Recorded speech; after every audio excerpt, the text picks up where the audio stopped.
Hey, how are you? I'm doing all right. How are you? Great. Sydney, right? Yes, it's Wonderful. Sydney.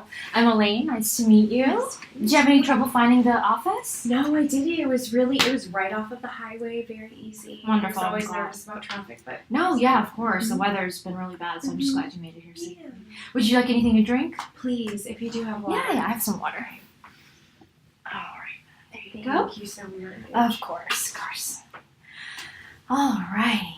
So, what brings you, or before we start, actually, let me just discuss some things about informed consent. You actually signed some paperwork with the receptionist, Yes. but one of the forms typically talks about informed consent, which basically means that anything that we talk about here is confidential, it's privileged, which means I will not be sharing that information with anybody. However, there are a couple exceptions to that rule.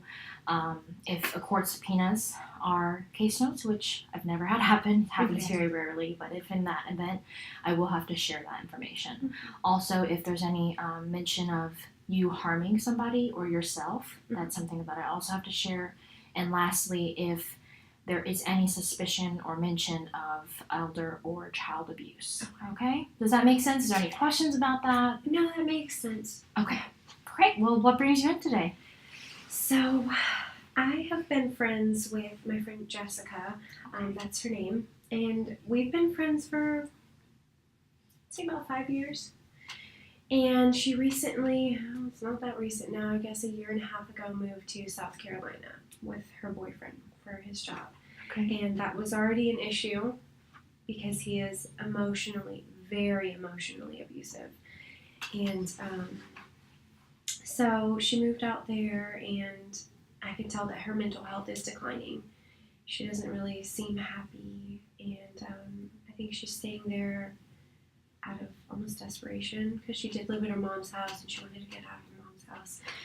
But I just found out a couple of weeks ago that she's pregnant, and that is eating me up inside. So I think I'm really worried about her being so far away from her family and her support system, and about the emotional abuse getting worse because the pregnancy or something. So it sounds like you're really worrisome about how your friend is being treated in this relationship that she's in, and also you might even feel conflicted because you might want to approach her about some of the issues in her relationship, but you don't know how, especially now with the pregnancy being a new thing in this relationship. Right, you're right. I do. I really want to find a way to confront her and it not be something that destroys our relationship. There's another factor too, is that they don't have a lot of money. So her car is in repossession mode. They struggle with bills, and she's working all the time and he's working all the time. So, I'm also a little concerned for the baby. I really don't think it was a good idea, and I have a feeling from everything she said that she was actually trying to get pregnant, maybe to keep her boyfriend in the relationship. I have no idea, but... Right. And so it sounds like you're having trouble just navigating this friendship because you don't want to upset her and you don't want to destroy a friendship that's there, but you have these feelings about opinions about how you could help her, be mentally more stable and also have a healthier relationship with her boyfriend. Or is it her fiance? It's her boyfriend. Okay. Yeah.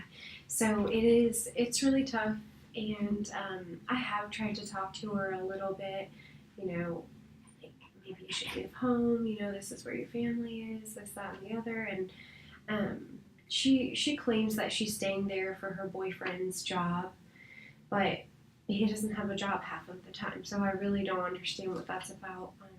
So there's just a lot of factors that are playing into it, and I'm really not sure on how to handle the situation. Okay. Well, in the past, with your friend Jessica, right? How have the two of you ever dealt with any kind of conflict, or if there was any confrontations, how has it gone in the past?